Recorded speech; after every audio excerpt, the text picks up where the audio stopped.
भगवान का कीर्तन होता है, वहाँ पर हनुमान जी रहते हैं। हनुमान मतलब इसने अंजन लगा दी, इसकी श्वास में नाम डल गया, वो वायुपुत्र हो गया। ये श्वास जो है ये हवा है, ये हवा जो है श्वास जो है जब ली जाती है तो ऑक्सीजन अंदर जाती है और बाहर से वो कचरा बाहर करती है।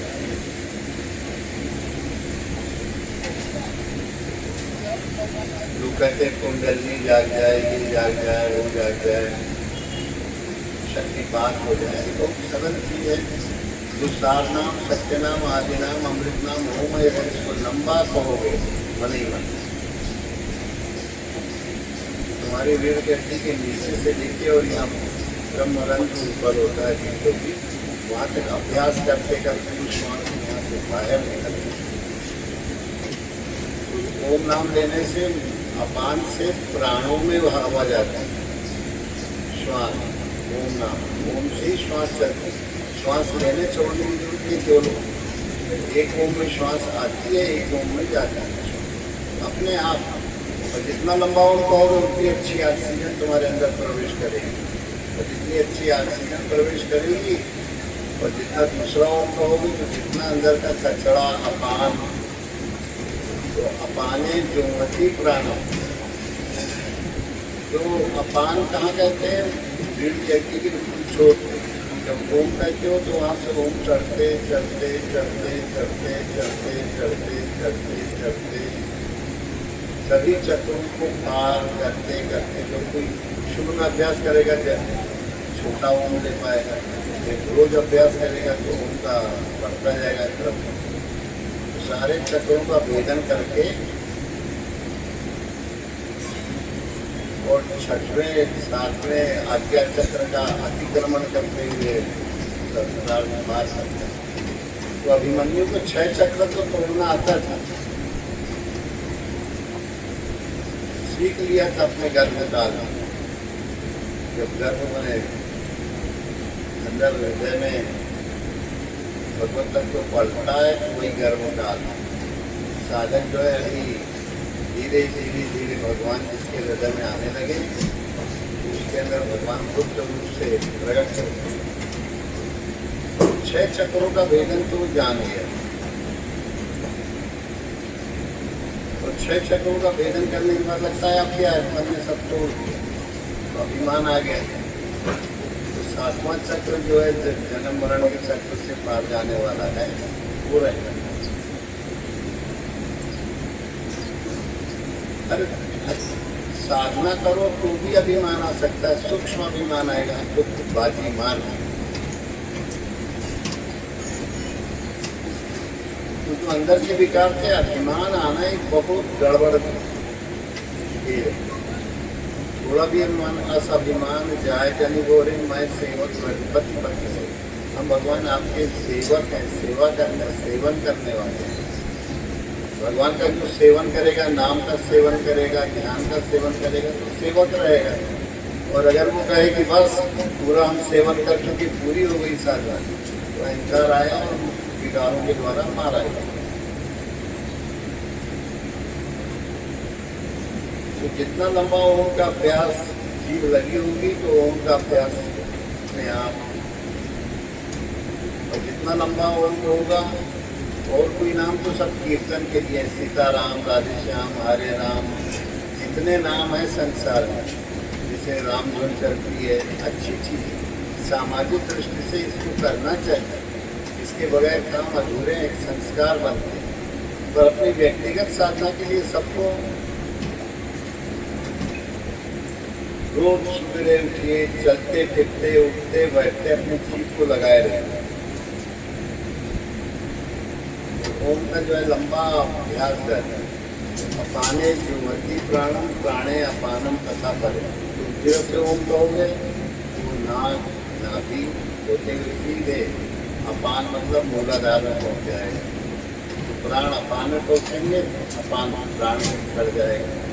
जब श्वास ओम करते हो तो रीढ़ की हड्डी से होते होते अपाने प्राण, अपान वायु को, अपान मूलाधार को ब्रह्मरंध्र में हवन करते हो, परमात्मा में हवन करते हो, जो कुछ मूल है, अज्ञान है, उसको हवन कर देते हो।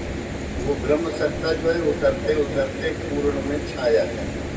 फिर जो कुछ भी बचाओ उस अज्ञान को, अभिमान को, इस आत्मज्ञान ब्रह्म स्वरूप ब्रह्मबोध में विलीन करते हो। तो जिसमें विलीन किए वो ब्रह्मबोध तुम्हारे पूरे अंदर में विस्तार दिखा जाए। ये रोज क्रिया जीव लगाए रखोगे तो सब लोगों को बड़ी सरल, सुगम, सहज अमृत क्रिया की अमृत क्रिया है।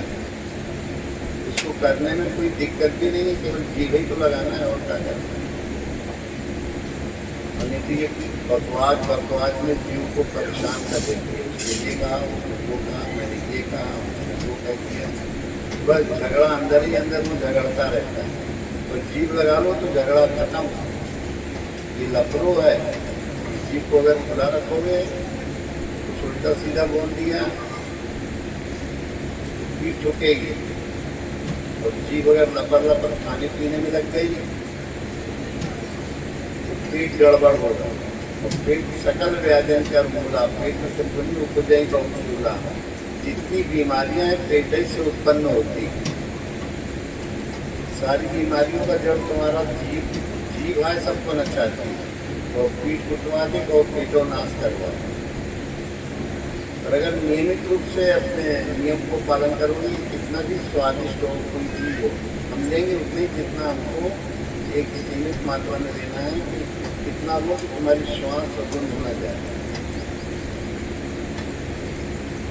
वजन नहीं होगा, मन विचलित होगा, चंचलता आएगी, यहाँ पेट फिरा रहा है, ये हो रहा है, वो हो रहा है।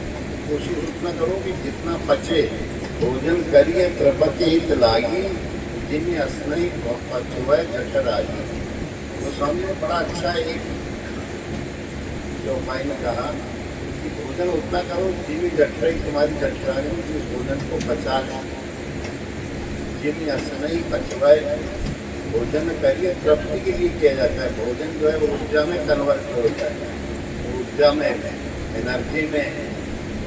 और वो कन्वर्ट होगा जो है तुमको जो है शक्ति देगा। और अगर पचा नहीं पाएगा तो अंदर यूरिक एसिड बन जाएगा। फिर शरीर में इधर दर्द, उधर दर्द, इधर दर्द, पूरे शरीर में दवा कराते हैरान परेशान हो जाओगे। अगर स्वस्थ रहना है तो दिन डूबने के पहले खाओ। जितना लेट खाओगे उतना ही हृदय रोग, किडनी के रोग, हाँ यहाँ पर लोग हैं भोपाल आइए, भोपाल को किडनी गड़बड़ हो गई। हम सबसे बताते रहते हैं भाई किडनी सारी चीज़ें हैं, थोड़ी मात्रा है। स्वस्थ रहना है तो करना ही पड़ेगा, तपस्या करना ही पड़ेगी। बगैर तपस्या किए कुछ होने वाला नहीं है। अब 10-12 साल 16 साल अब जिंदगी भर जो है जीव के स्वाद में भटकते रह जाओ तो क्या होगा? न इधर के होंगे ना उधर के साथ। शरीर का रोग जो है गिरता रहेगा, स्वादों में भटकते रहोगे। जीव जो है ये दो मुही है, नागन आए, सापन आए। भोजन करो तो अगर रात को करना है तो फल फूल खा लो, गुड़ खा लो, गुड़ खा के पानी पी लो। कल ही एक लड़का आया था तो जो है सर्विस करता पोस्ट ऑफिस में, कहने लगे कि मुझे 2 बजे तक 4 बजे तक लगा रहना पड़ता है, तो मेरा भोजन 12 बजे तक। 1-2 बजे हमने कहा कि रात को तुम्हें करना ही है।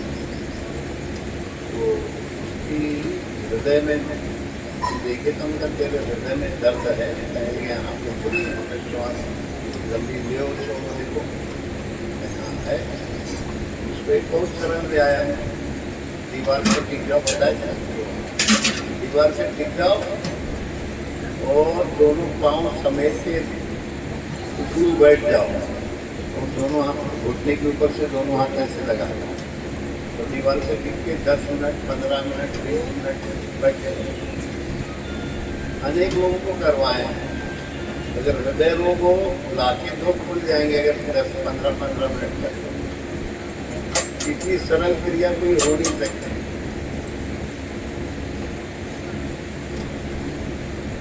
ज़्यादा प्रचलन में भी नहीं है। सिर ठंडा हो जाता है कि नहीं मेघ राज? कैसा हो जाता है? दिमाग हो जाएगा। तुमने क्यों नहीं किया? नहीं जानते तुम तो वो कर रहे हो, पूरा हो गया। हाँ, लौकी कल 20 दिन किया कि 25 दिन, इसको पूरा शरीर इसका गड़बड़ था। क्या तुम लौकी का रस निकाल के उसी में थोड़ा 1 गिलास रस लौकी का निकाला, जो है तुलसी की पत्तों का रस 2 चम्मच डालो, आधा चम्मच अदरक डालो, 2-2 चम्मच तो पी जाओ। इसमें 25 दिन यही किया तो शरीर में जो भी रोग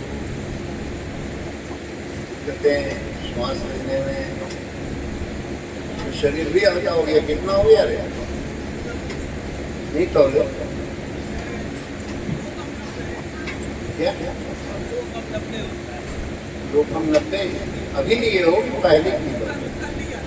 290 पहले कितना था?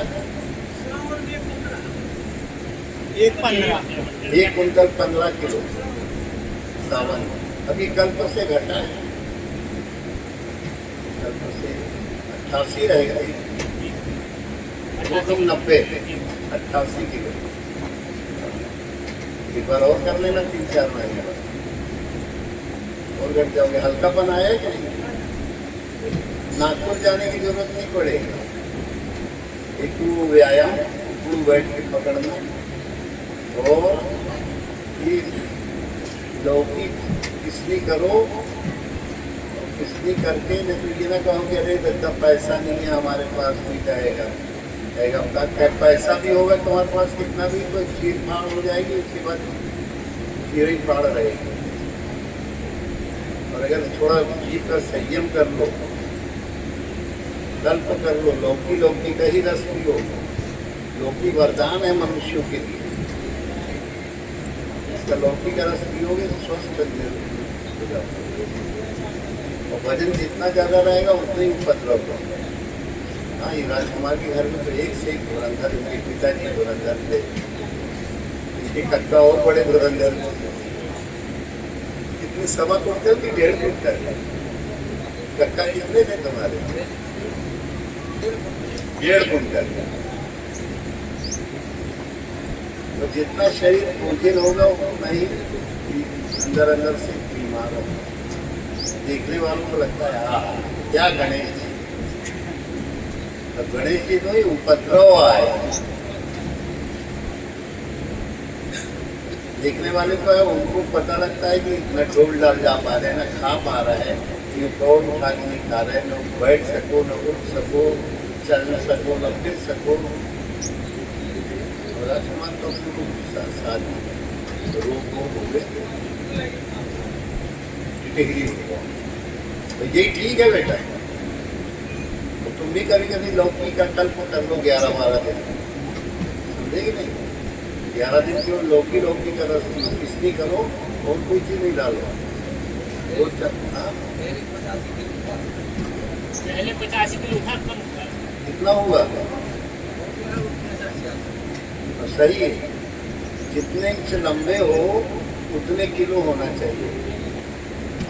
जैसे 70 किलो 70 इंच के हो, 60 किलो का 60 इंच का है तो मैंने 5 फीट